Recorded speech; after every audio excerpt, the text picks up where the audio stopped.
Hey there. Want to share your thoughts on this? Yes, of course. I'm Richard.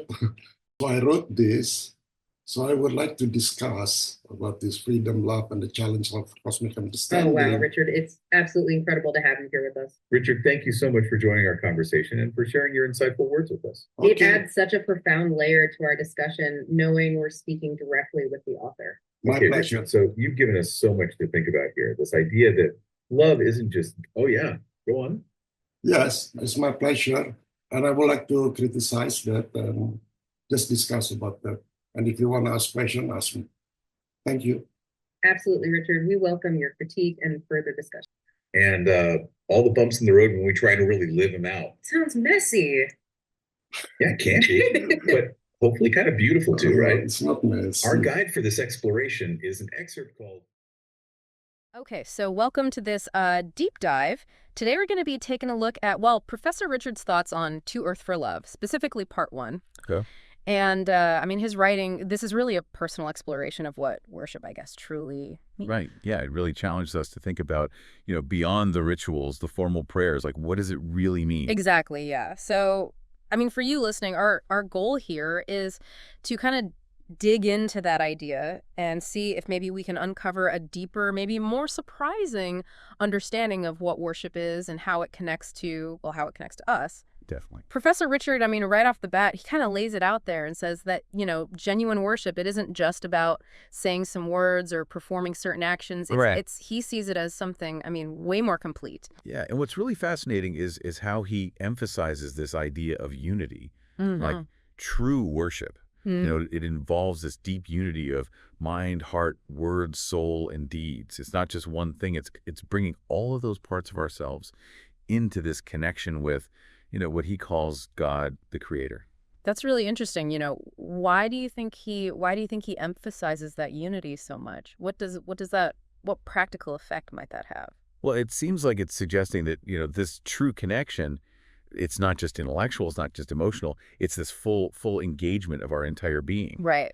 Yeah. But then it kind of leads to the question of, well, how do we know if this unity, if this worship is really meaningful? How do we even gauge the quality of it? That's a great question. Yeah. And that's where another one of Professor Richard's insights comes in. He talks about this concept where, the quality of worship is tied to something he calls the depth of a creature's perception.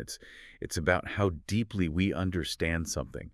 And specifically, he's talking about understanding that spark of the divine that exists, within ourselves and within other people. The the more we recognize that inherent worth, that's where our worship starts to become more authentic and it moves beyond, just blindly following rules. Yeah, absolutely. And he's really clear about that true worship isn't about blind obedience. It's not about just blindly following a doctrine. He calls it a conscious relationship. It grows from, awareness of things like love, truth, and beauty. And, when worship is driven by fear or just habit, it just seems to lack that essential element of understanding. Right, yeah. And this is where his thinking kind of takes, I think, a really interesting turn. He argues that deep human love between people, is actually central to this idea of worship, which I think that might sound unexpected to some people. Yeah, it might, but when you think about his reasoning, it's actually quite insightful. I mean, Yeah. he proposes that as humans, we're finite beings. Mhm. It's tough to really grasp and feel a profound love for something as maybe abstract as God. But most of us, I mean, we can connect with love, with the love that we feel for another person. I mean, especially someone we really cherish and love. Right, yeah. I mean, how does that bridge the gap for him? What's the connection there?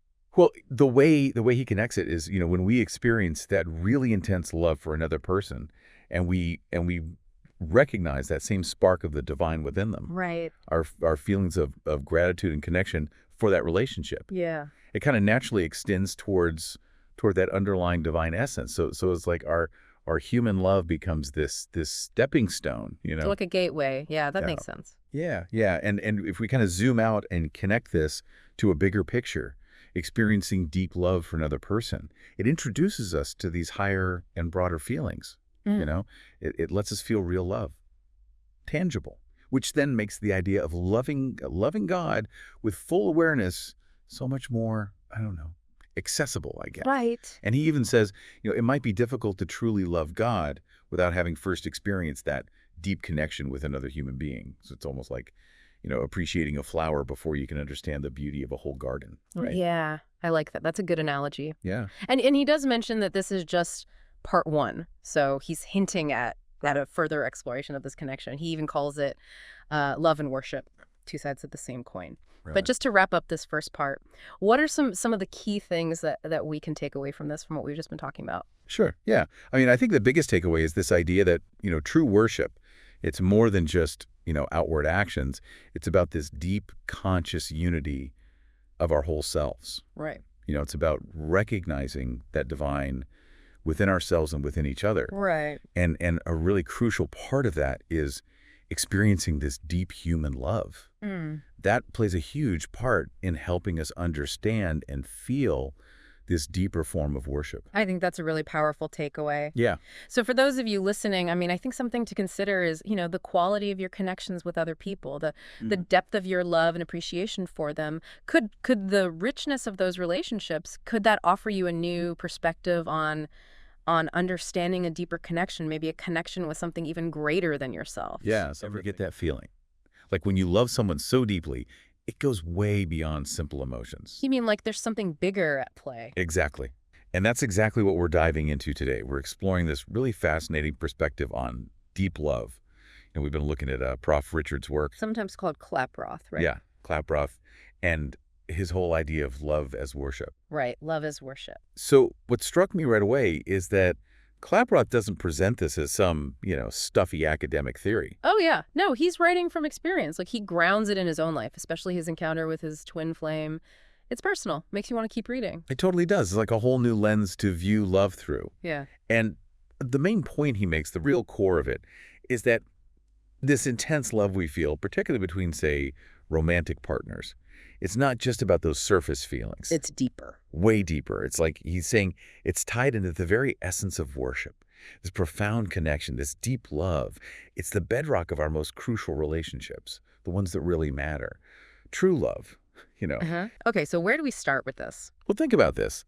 Many people struggle to feel that same level of deep love for, let's say, God or a higher power. It can be hard to connect with something that feels abstract or distant. Yeah, like how do you love something you can't even grasp fully? Precisely.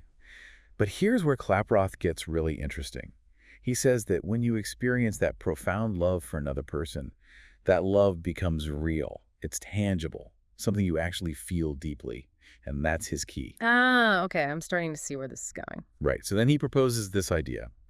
If both people in a truly loving relationship can recognize what he calls the divine spark within each other. Wait, the divine spark, what's that now? Essentially, it's that inherent piece of divinity, that higher consciousness that Klaproth believes lives within each of us.